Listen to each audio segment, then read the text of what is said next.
Hello friends, स्वागत है आपका आर के क्लासेस में। दोस्तों, बीपीएससी प्रीवियस ईयर क्वेश्चन की सीरीज़ में आज हम लोग देखने वाले हैं बिहार की अर्थव्यवस्था में पश्चिमी तकनीकी शिक्षा के योगदान का आलोचनात्मक विवेचना करें। विस्तार से जानेंगे इसके बारे में। प्रीवियस ईयर क्वेश्चन सीरीज चल रहा है हमारा। इससे पहले देखिए कई सारे जो हैं previous year question series upload हो चुके हैं। यदि आपने उसे नहीं देखा है तो उसे ज़रूर देखिए ताकि आपको पता चल सके। अगर आप नए हैं तो आपको जानकारी हो सके कि किस प्रकार के प्रश्न पूछे जाते हैं। इसके अलावा यदि आप इस चैनल पर नए हैं तो चैनल को सब्सक्राइब करें, पास वाले बेल आइकन को ज़रूर दबाएं। वीडियो अच्छा लगता है तो इसे लाइक और शेयर ज़रूर करें।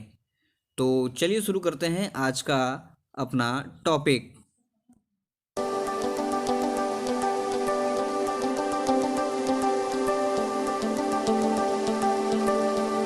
देखिए क्या कहता है कि बिहार की अर्थव्यवस्था में पश्चिमी तकनीकी शिक्षा के योगदान की आलोचनात्मक विवेचना कीजिए।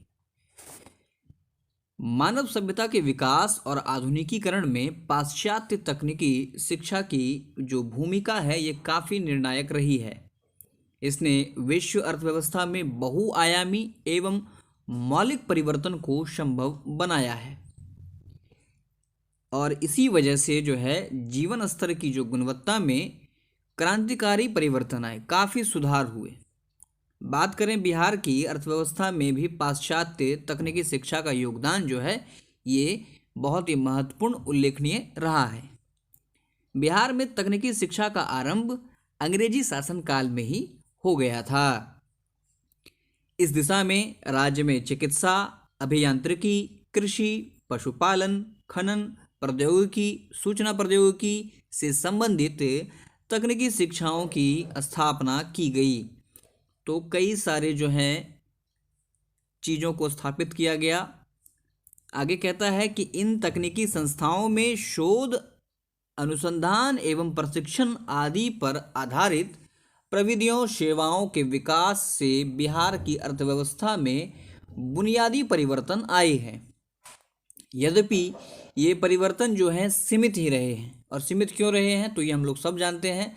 इसके जो सबसे बड़े रीज़न है कि लाल फीताशाही और सफ़ेद बंडी।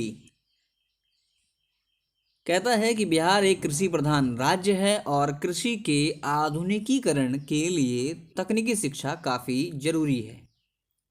उत्तम कोटि के बीज, उर्वरक, कीटनाशक एवं आधुनिक यांत्रिकी उपकरणों तथा सिंचाई के उन्नत यंत्रों एवं अन्य सुविधाओं का विकास तकनीकी शिक्षा पर ही आधारित है। बिल्कुल सही बात है। अगर मान लीजिए कि अगर हमें ज़्यादा से ज़्यादा आउटपुट लेना है तो कुछ उसमें टेक्निकल चीज़ लगाना ज़रूरी है। पुराने तरीक़ों से अगर करेंगे तो हमें जो है जो हम चाहते हैं, जितना हम चाहते हैं वो मिलना मुश्किल है। इसी वजह से कह रहा है कि उत्तम कोटि के बीज, उर्वरक, कीटनाशक, आधुनिक यांत्रिकी उपकरणों एवं उन्नत यंत्रों का जो है प्रयोग करना जरूरी है। कहता है कि इनसे कृषि उत्पादन की मात्रा एवं गुणवत्ता में उल्लेखनीय सफलता मिलती है।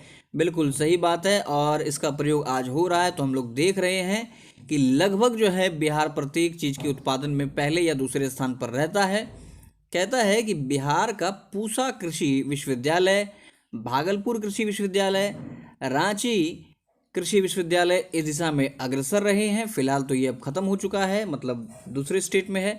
कहता है जनसंख्या और क्षेत्रफल एवं कृषि पर निर्भरता के अनुपात में तकनीकी शिक्षा या जो कि खास करके स्पेशली कृषि आधारित है, इसका जो है पर्याप्त विकास नहीं हो पाया है और ना ही इस पर आधारित सुविधाएं जो है ये हर आबादी तक जो है पहुंच सका है। आज भी बिहार के कई क्षेत्रों में परंपरागत कृषि उपकरण विधियां जो है ये अपनाई जा रही है। कहता है बिहार में लोगों की आजीविका का एक प्रमुख स्रोत पशुपालन भी रहा है। तकनीकी शिक्षा आधारित सेवाओं के विकास से इस क्षेत्र में भी समृद्धि आई है। संकर नस्ल के पशुओं से दुग्ध व्यवसाय में आशातीत वृद्धि हुई है। स्वस्थ एवं बेहतर नस्ल के पशुओं के विकास, मांस उद्योग, मत्स्य पालन, मुर्गी पालन, सुअर पालन आदि क्षेत्रों में तकनीकी शिक्षा आधारित सेवाओं की भूमिका जो है ये महत्वपूर्ण रही है। इस दिशा में पशु चिकित्सा कॉलेज पटना जो है ये 1930 से कार्यरत है। बिहार वेटनरी कॉलेज रांची भी इस क्षेत्र में कार्य कर रहा है। फिलहाल ये झारखंड में है। आगे कहता है कि आधुनिक तकनीकी शिक्षा ऊर्जा संसाधनों के विकास में मील का पत्थर सिद्ध हुआ है। अविभाजित बिहार में शक्ति संसाधनों के विकास के लिए जरूरी खनिजों स्रोतों की प्रचुरता रही, जैसे कोयला, यूरेनियम, थोरियम एवं जल।